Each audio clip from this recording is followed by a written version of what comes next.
halatang halata eh. Kaya naman, hindi sila nakinig doon sa Pangulo na mahiya naman kayo. Kasi hindi po sila nahihiya. Yun ang problema.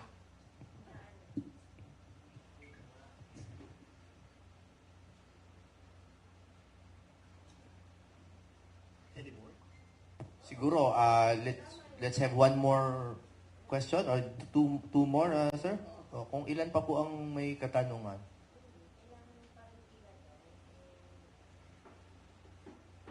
Also, baka po meron kayong nakikitang questions from our live viewers sa inyong mga kwan. And if you find anything with merit, we're willing to answer the public's questions.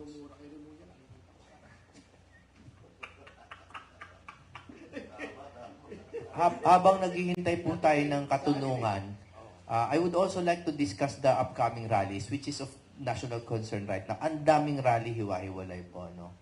And again, may kinalaman pa rin naman ito sa korupsyon. And again, ang sinasabi ko, pati po ang pag-appoint sa ombudsman ay may kinalaman sa korupsyon. So, iisa pong issue lahat ito.